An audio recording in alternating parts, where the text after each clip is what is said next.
I'm just excited to be in northern Italy with Nicola Pignatelli, who's the CEO of Frigo, one of the global players working in natural refrigerants and been doing that now for how many, 15 years, 20 years? Yes, 15? more, almost 20 years. Almost 20 years, so a really global footprint. And Nicola's going to tell us a little bit about the production facility that I've had the opportunity to visit today. I've rarely seen such a large facility. You've got 10,000 meters squared, right, of production? Yes, 10,000 production, and we have 2,000 square meters for offices and Bear Academy. And the academy, yes. So you're actually training people, Yes. not just people who are working on your systems, but also outside, correct? Absolutely, absolutely. We train people, we train engineers, field engineers especially, but our academies are open also to engineers of notified body as well. Okay. And right behind us, we've got an industrial system, right? An industrial Yes. CO2 rack, Yes. right? So you've got several different lines, correct, in this production Correct. facility? We have a couple of lines of condensing unit, CO2 condensing unit. We have a line of chillers. Okay. Then we have a couple of lines of we call commercial racks, boosters, transcritical. And then we have a line for industrial booster. And very soon we will have a bigger line for iBooster.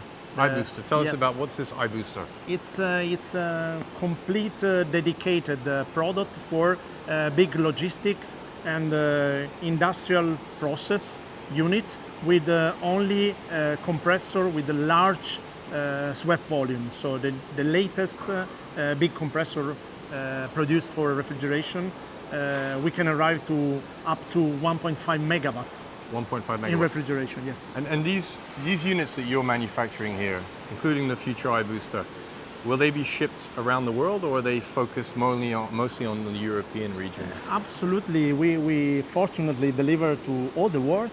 We are strong in Europe, of course. Yeah. It's our main area. Yeah. But we've developed sales also in South America, in APAC, Australia, New Zealand. So I would say all around, Mark. Okay, okay. And then, so you're expanding the facility, right? Yes. So you've already you opened this 2 years ago, not even 2 years ago, and you're already expanding. It's already 2 years. Unbelievable. You've already run out of space. Yes, but we are going to expand this with a new warehouse. Okay.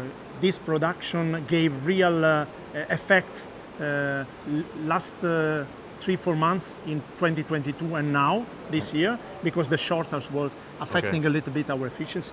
But this year we can see we will probably produce more than 2,200 units. It means 50% more than 2020, which was the last year we made in the old plant. So over 2,000 units this year? Yes. That's something that we can publicly share, CO2, right? Yeah.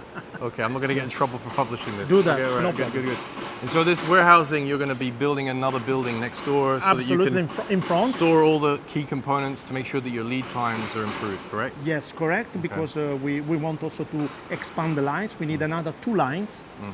Very, very soon we need another 2 lines because the request is increasing very much. Okay, so this is where I'm not allowed to say what those new 2 lines are, but can you say one of them, or can you not One mention? of them is the industrial booster, the iBooster, for sure. The iBooster. The iBooster. And then there's another line that you It's can't a talk new about development. yet. It's a new development that we're not allowed to talk about yet. Absolutely. But basically this is where you say, watch this space, right? And what I've heard, potentially, is it's very exciting.